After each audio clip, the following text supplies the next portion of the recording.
Hi, assalamu alaikum. I'm James, and I've been a Muslim for about a month now, and I'm 24 years old. Welcome to the Revert channel. Life before Islam, well, I've kind of had a varied life. I grew up in and out of foster care as a kid. One time when I was 8, another time when I was 13. Which was its own situation and things that made me into the person that came to this point. I got adopted when I was 15 and, lived a normal life finally at that point, basically. Went to high school, did all those kind of things. And But then after high school, I was kind of lost. I embraced the welding trade to just kind of make extra money and didn't really have any type of religion or anything that I followed. My mom was a Christian growing up, and I had grew up going to churches as a kid for food banks and stuff. But I didn't really have any type of guidance per se, and I really kind of just departed from Christianity when I was about 18 years old. So you know, yeah, I mean that would be my life before Islam. I mean, not a lot of guidance, not definitely not frame of reference for the things that I've been through. So some of the stuff that just through my childhood, as growing up as a Christian, my childhood and Christianity. There's two things. My childhood, I had a whole lot of questions of why me and why did things turn out this way. And then for Christianity, to me it didn't give a good explanation for things. And it lacked the power that is Allah, really, right? Like the oneness of God. Because, we would, go up to church and say, well, the Holy Spirit told me this, Holy Spirit told me that. And that was something that started to make me doubt because these are things that reflect people's desires. And if my childhood was anything that showed that, is that people's desires are fickle. You know what I'm saying? So my childhood was kind of like a big why me question, and then with Christianity, it was it was just lacking. There was things that were lacking. There wasn't the guidance that people need in Christianity. A lot of it was, it's from the heart. It's from the heart. But I mean, if something's truly from the heart, it entails action.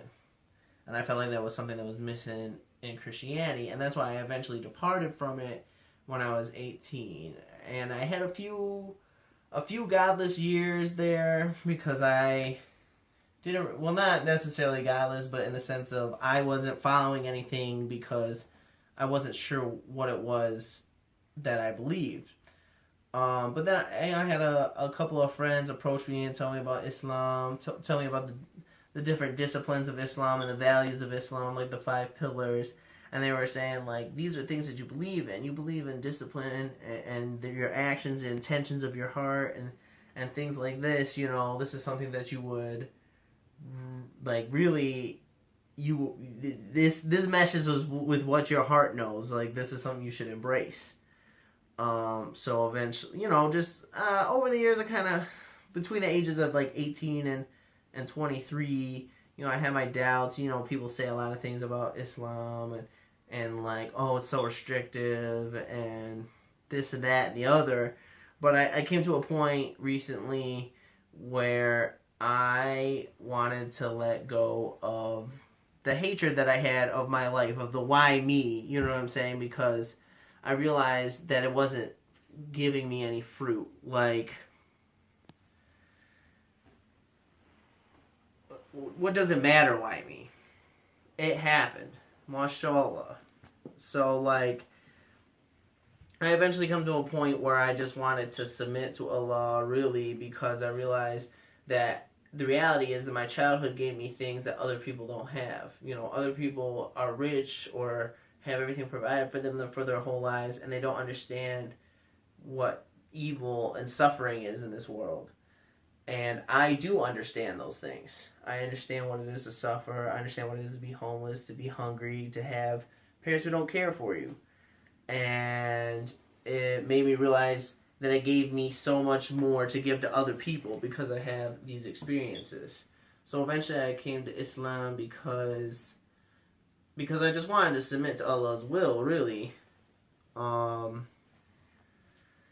To accept everything that is, accept everything that was my life, because there's been good and bad, and those are the whole of what makes me up. So to shun that, it's just foolishness, and really my anger and my hatred was eating me alive at a certain point, because I was so angry at God that I didn't see the fruits of the bad things I've been through. So that's probably what that is what eventually brought me to Islam, because I wanted to submit and I wanted to accept the will of Allah. Mashallah, He willed my whole life. So who am I to deny those experiences and to be hateful of them? Because ultimately it wasn't doing me any fruit. It was eating me alive. So, yeah.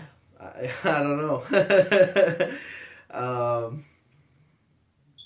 don't know if there's much else I could say, but I don't know. Alhamdulillah.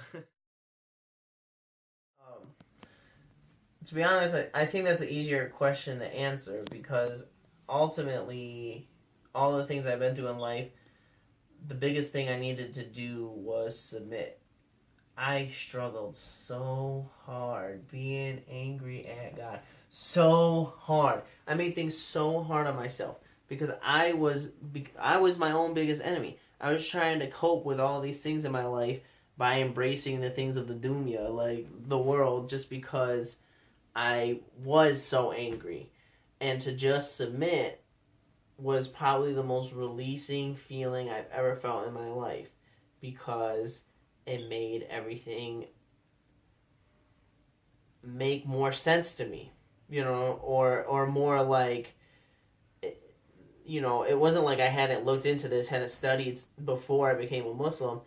It was just the simple act of submitting and being like, I am a Muslim, I worship Allah, brought so much peace to my life, because it allowed me and enabled me to let go of all the anger and hatred I had on my shoulders. What am I angry for? There's nothing to be angry for. Alhamdulillah for all the things I have.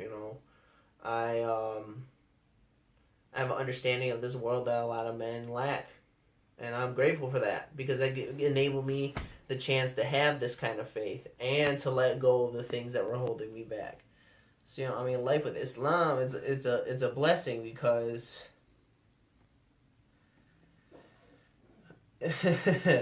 I don't know where I would be, honestly. You know what I'm saying? I'm probably still trying to toiling in my own turmoil, crushing myself beneath my own concerns of the dunya, rather than just thinking about the hereafter and thinking about the kindness that the people around me need.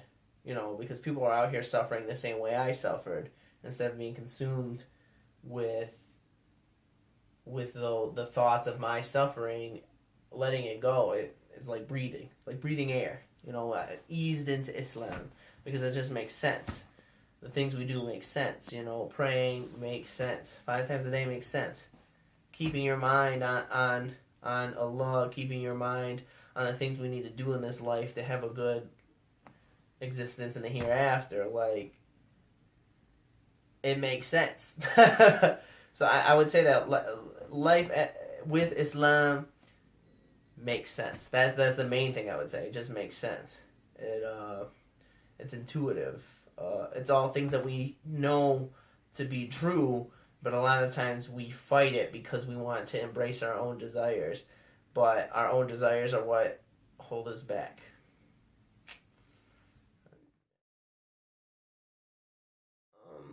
I think so. The day that I embraced Islam and came to the masjid and took my Shahada, like, I hadn't been working for a couple of months, and it was because I had realized that my soul was broken, that I had done myself damage, and that damage had been done to me, and that I needed to do something to change it, or I was going to embrace destruction as a lifestyle.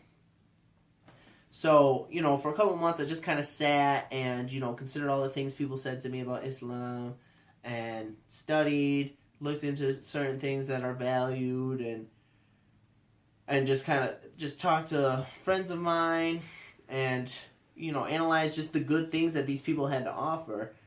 And one day, one of my bigger fears was that, I grew up in church. And not to say, men are full of hypocrisy. That's just how we are. We embrace our desires, we embrace sin. But one thing in church was that the way people bolstered themselves is they would talk about the Holy Spirit, and, oh, the Holy Spirit told me to do this, or the Holy Spirit told me to do that, or, with how they mix the genders in church, like there's a whole lot of jockeying for power or attention in that sense. And I was scared to embrace religion because of that. But eventually, I knew that I was a broken person, and that I needed to do something to ultimately let the brokenness go. So looking into Islam, it just didn't have those things. People, men around men, iron to sharpen iron. Submittance to Allah. Like, eventually I was just like, if I'm scared, I just need to go here and have people tell me more, because I couldn't get the knowledge on my own. Like, there's certain knowledge you get, but certain knowledge you just won't understand until you see it in practice. So that day I was like, it's Friday, I know today is the holy day, it's Jummah for Muslims. So, if I go in there, they'll teach me, they'll show me how to be a Muslim.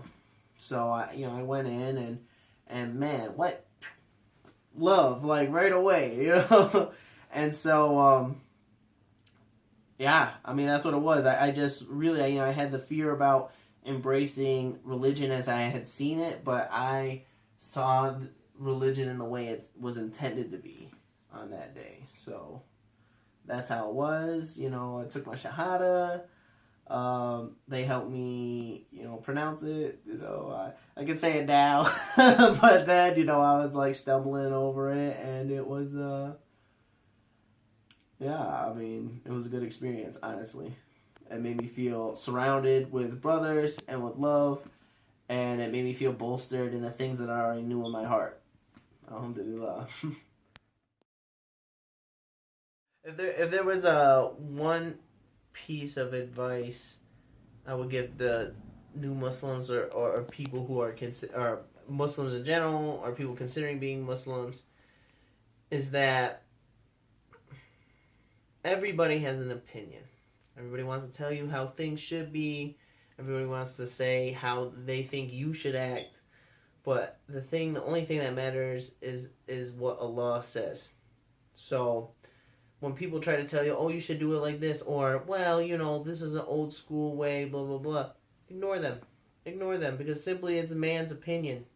It's man's opinion, and opinions are fleeting. If we look at these politics the way they are today, obviously everybody's opinion isn't doing anybody any good. So ignore these people. If you know in your heart Allah is your God, then you stick to his knowledge. Stick to the Quran, to the Hadith, what the Prophet sallallahu alaihi wasallam said. That's it. That's all there is. Simplicity, man. Islam, we embrace, moderation, simplicity. Getting rid of these things, like letting go of what people find to be fruitful things. Drinking, smoking, any of these things, it's foolishness. Keep a clear mind, in spite of people's opinions, because those are fleeting. But your soul, it'll endure.